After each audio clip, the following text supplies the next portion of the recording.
I, 30F, never thought I'd be in this situation. 5 years ago, I was engaged to Daniel, 32M, the man I believed was my soulmate. We met at a tech conference where we were both speakers. I was presenting on new developments in cybersecurity, while Daniel was discussing AI applications in software engineering. We hit it off immediately, bonding over our shared passion for technology and our love of sci-fi movies. Our relationship progressed quickly. Within a year, we moved in together, and by our second anniversary, Daniel proposed. I was over the moon. We started planning our dream wedding, a small, intimate ceremony in a beautiful garden followed by a reception at our favorite restaurant. Growing up, I always felt like the odd one out in my family. My younger sister, Stella, 27F, was the golden child. She was prettier, more outgoing, and seemed to excel at everything she tried. Our parents, especially our mom, doted on her constantly. Stella was a talented artist, and our parents never missed a chance to show off her latest paintings or sculptures at family gatherings. I, on the other hand, was the quiet, studious one. I found solace in computers and coding from a young age. While Stella was winning art competitions, I was building my first website. My parents never quite understood my passion for technology. They'd smile politely when I tried to explain my latest coding project, but their eyes would glaze over. It was clear they found Stella's artistic pursuits more relatable and impressive. Despite this, Stella and I were close growing up. We shared a room until I left for college, and she was always there to lend an ear when I needed to talk. When I came out as bisexual in high school, Stella was my biggest supporter, standing up for me when our more conservative relatives made insensitive comments. Our relationship changed when Stella left for art school in Europe. We drifted apart, our conversations becoming less frequent and more superficial. I focused on building my career as a software engineer, climbing the ranks at a prestigious tech firm. When I met Daniel, I finally felt like I had something special that was just mine. Stella returned from Europe just as Daniel and I were deep into wedding planning. She'd finished her degree and was looking to start her career as an art curator. Our parents threw a big welcome home party for her, inviting the entire extended family. It was at this party that Stella met Daniel for the first time. They hit it off immediately, bonding over their shared love of modern art. Daniel had minored in art history in college, something I'd always found endearing but couldn't really relate to. I was happy they got along, thinking it would make family gatherings easier. They started spending more time together, with Stella asking Daniel for career advice since he had connections in the art world through his tech projects with museums. I didn't think much of it at first. I trusted Daniel completely, and despite our differences, I never thought Stella would betray me like that. I was busy with work, leading a major project that had me working late most nights. Daniel was supportive, often bringing me dinner at the office and listening patiently as I vented about work stress. About 3 months before our wedding, I started noticing changes in Daniel's behavior. He became distant and was always on his phone, smiling at texts. When I asked, he'd brush it off as work stress or wedding planning anxiety. I believed him, focused on my project at work and trying to finalize the last details of our wedding. One night, I finished my project earlier than expected and decided to surprise Daniel with takeout from our favorite restaurant. I picked up his favorite dish, spicy tuna rolls and tempura, and headed home, excited to spend a quiet evening together after weeks of barely seeing each other. When I opened the door to our apartment, I heard laughter coming from our bedroom. Thinking Daniel was watching a funny video, I walked in, still holding the takeout bags. What I saw made me drop them in shock. Daniel and Stella were in our bed, tangled in the sheets I had picked out when we first moved in together. The world stopped. I couldn't breathe. They both jumped up, trying to explain, but I just turned and walked out. I got in my car and drove, not knowing where I was going. I ended up at a park where Daniel and I used to have picnics. I sat there for hours, trying to process what I had seen. The next few days were a blur. Daniel kept calling and texting, begging for forgiveness. He said it was a mistake, that he still loved me and wanted to marry me. Stella showed up at my apartment crying, saying it was a moment of weakness and she was sorry. I couldn't look at either of them. I told Daniel the wedding was off and blocked both their numbers. The worst part was my family's reaction. Instead of supporting me, they tried to convince me to forgive them. My mom said I should be happy for Stella finding love, that Daniel was clearly meant to be part of our family one way or another. She suggested that maybe this was for the best, as Stella and Daniel had more in common anyway. My dad was a bit more sympathetic, but still suggested I was overreacting.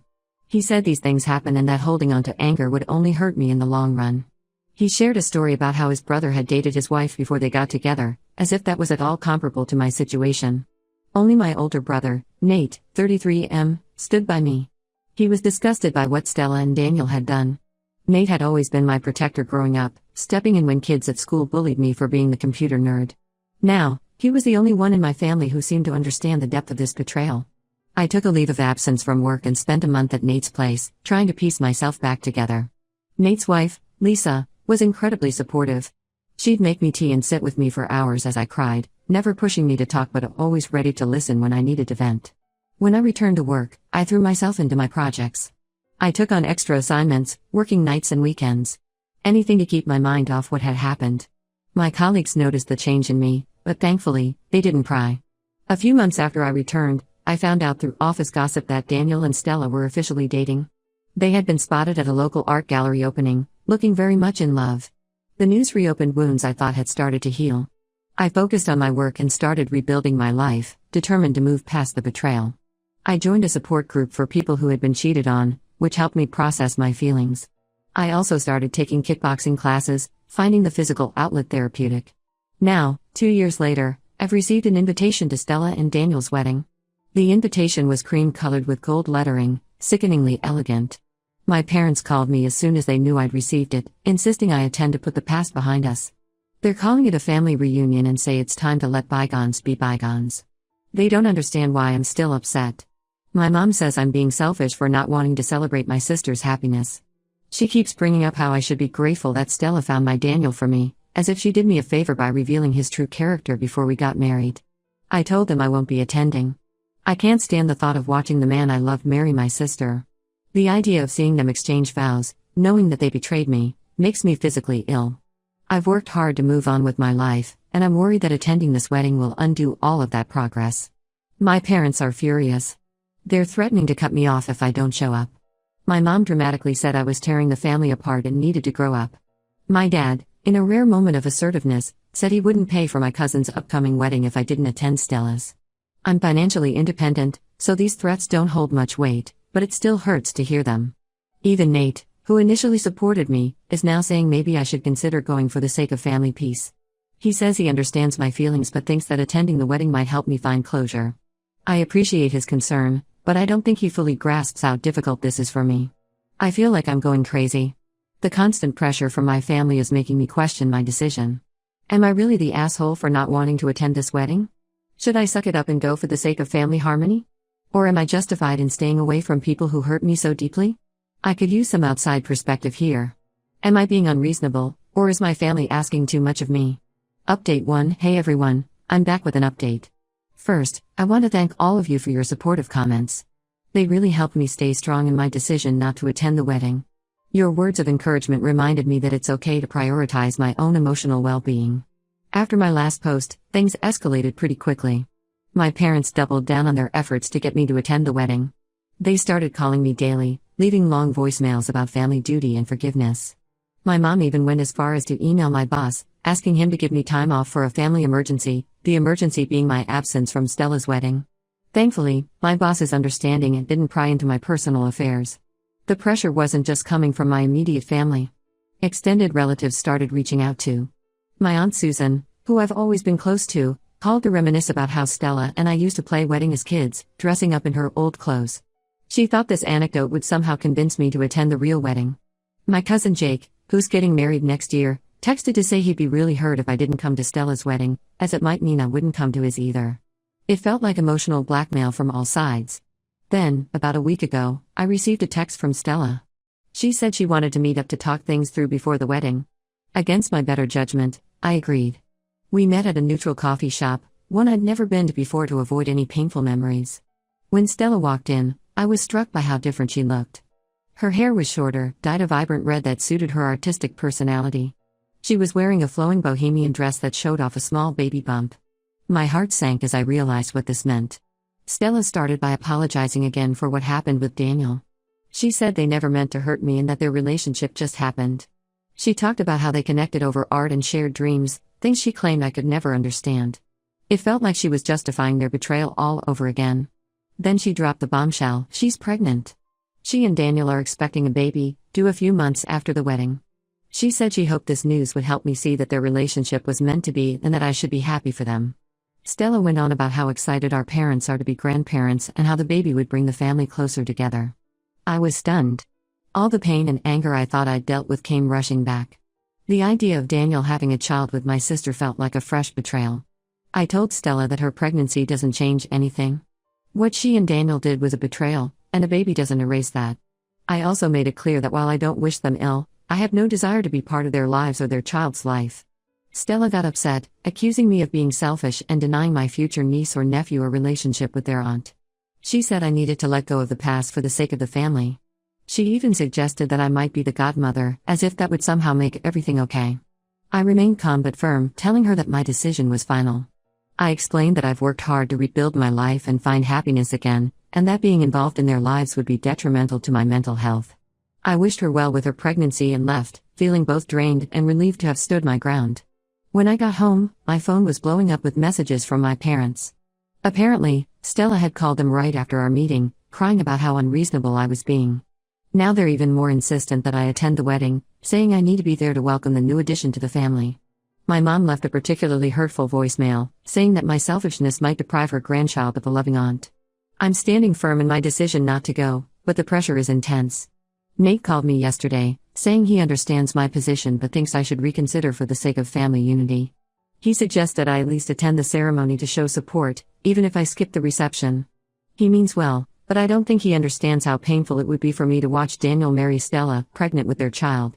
The whole situation has brought up a lot of old insecurities. I find myself wondering if Daniel left me for Stella because she's more attractive or interesting. I know these thoughts aren't healthy, but it's hard not to compare myself to her, especially now that she's having his baby. I've started seeing a therapist to help me deal with all these emotions. It's been helpful to have a neutral party to talk to, someone who can help me process my feelings without judgment. My therapist has been supportive of my decision not to attend the wedding, reminding me that it's okay to set boundaries, even with family. Work has been my saving grace through all of this. I've thrown myself into a new project, developing a cybersecurity system for a major bank. The long hours and mental challenge have been a welcome distraction from the family drama. I'm feeling overwhelmed and conflicted. Part of me wants to cave just to stop the constant barrage from my family. But another part of me feels like attending would be a betrayal of myself. I've worked hard to rebuild my life and find happiness again, and I'm worried that going to this wedding will undo all of that progress. So, that's where things stand now. I'm still planning not to attend, but the family pressure is really getting to me. Any advice on how to handle this situation would be greatly appreciated. How do I stay strong in my decision while dealing with the guilt trips from my family? And how do I move forward knowing that Daniel and Stella will soon have a child, a permanent reminder of their betrayal? Thanks again for all your support. Update 2. Hey everyone, I'm back with another update. Things have taken an unexpected turn, and I'm still trying to process everything that's happened. First, I want to thank you all again for your supportive comments. They really helped me stay strong in my decision not to attend the wedding, despite the intense pressure from my family. Your words of encouragement reminded me that it's okay to prioritize my own emotional well-being. About a week ago, I received a call from Nate. He sounded upset and asked if we could meet in person. We agreed to meet at a local park, a neutral space where we used to play as kids. When I arrived, Nate was already there, pacing nervously near the old swing set. As we walked around the park, Nate dropped a bombshell on me. It turns out that Stella had confided in him that she wasn't sure if Daniel was actually the father of her baby. My mind was reeling as Nate explained further. Apparently, Stella had a brief fling with her ex-boyfriend, a fellow artist named David, around the same time she got together with Daniel. She hadn't told anyone about this, not even Daniel. Nate found out because he overheard Stella talking to her friend about it on the phone when he was helping her move some furniture. I was stunned. Part of me felt vindicated. This proved that Stella hadn't changed and was still as selfish and deceitful as ever. But mostly, I just felt sad for the mess this whole situation had become. I thought about Daniel, excitedly preparing for fatherhood, not knowing that the child might not be his. Nate was torn about what to do with this information. He felt Daniel had a right to know, but he also didn't want to cause more drama right before the wedding. He was worried about how it would affect our parents, especially our dad who had been having health issues lately. He asked for my advice, which put me in a really difficult position. I spent the next day thinking it over. I barely slept, tossing and turning as I weighed the pros and cons of revealing this information. On one hand, it wasn't my place to get involved in Stella's life anymore. On the other hand, Daniel deserved to know the truth, regardless of our history. After much deliberation, I decided that Daniel needed to know the truth. Despite everything that had happened between us, I couldn't let him potentially marry Stella and raise a child that might not be his without having all the facts. It felt like the right thing to do, even if it would cause more chaos in the short term. I asked Nate to give me Stella's number. I had blocked it years ago. With shaking hands, I dialed the number. Stella answered on the third ring, her voice cautious when she realized it was me. I cut straight to the chase, telling her what I knew about her fling with David. She gasped, then started crying, begging me not to say anything. I gave her an ultimatum. She had 24 hours to tell Daniel herself, or I would do it. Stella pleaded with me, saying it would ruin everything, but I stood firm. I told her that Daniel deserved to know the truth before the wedding, and that if she truly loved him, she would be honest with him. The next day, I received a flurry of angry messages from my parents. Apparently, Stella had told Daniel, and all hell had broken loose. The wedding was called off, and Daniel had moved out of their shared apartment.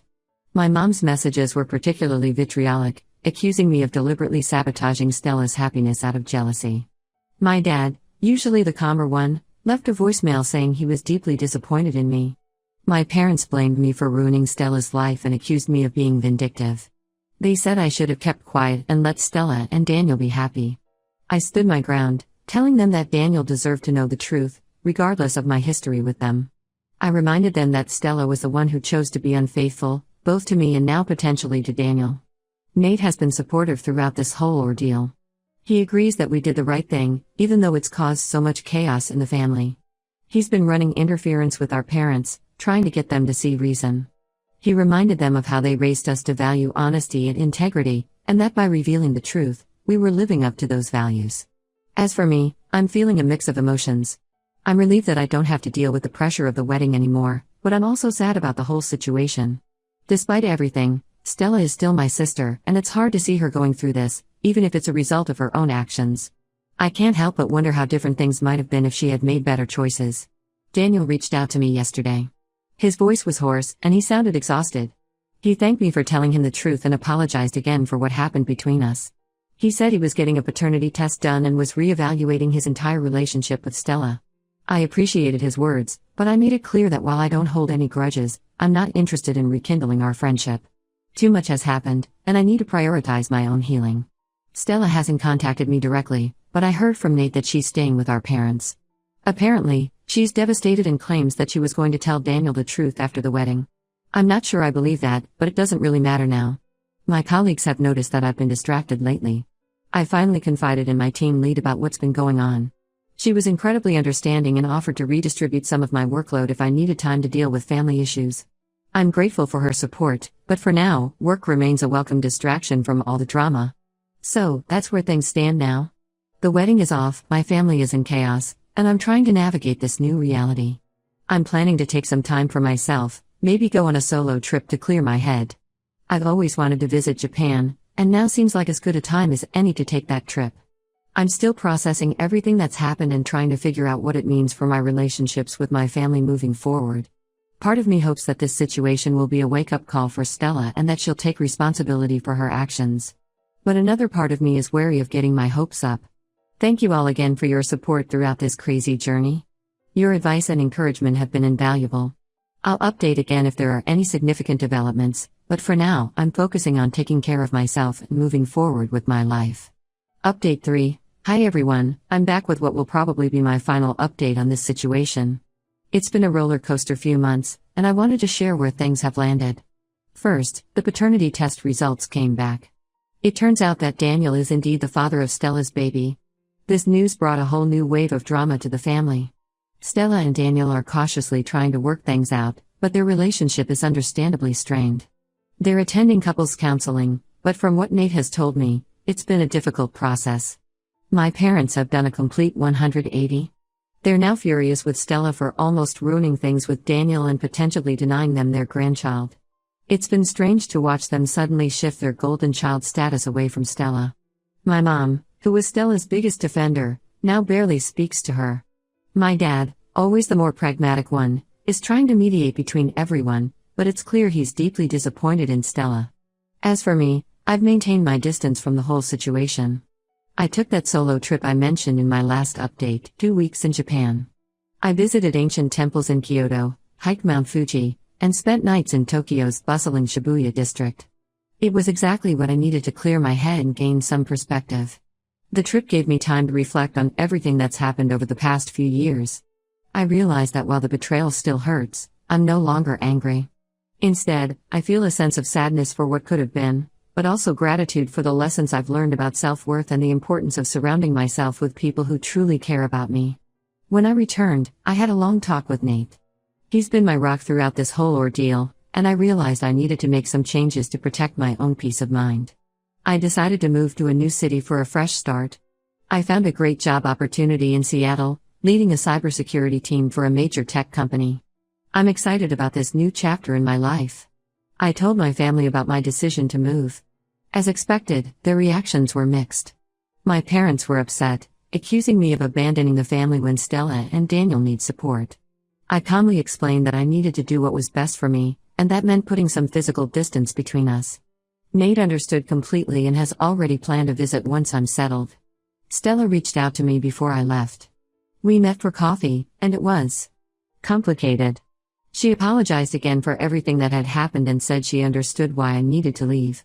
She looked tired and subdued, a far cry from the vibrant, confident sister I remembered. It was a bittersweet conversation. While I appreciated her words, too much has happened for us to ever have the close relationship we once had. I wished her well with the baby and her attempts to rebuild her relationship with Daniel, but made it clear that I needed space to heal. Daniel also contacted me to wish me well in my new job.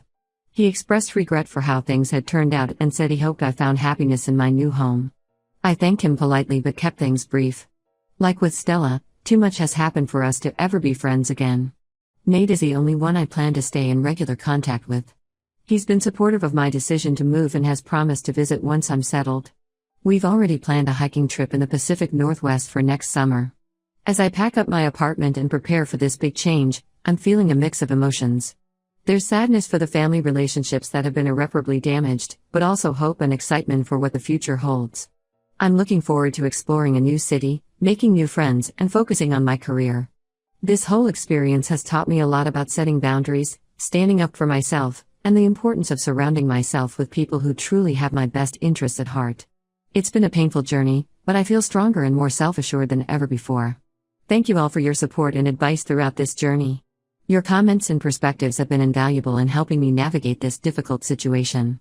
Here's to new beginnings and a drama-free future.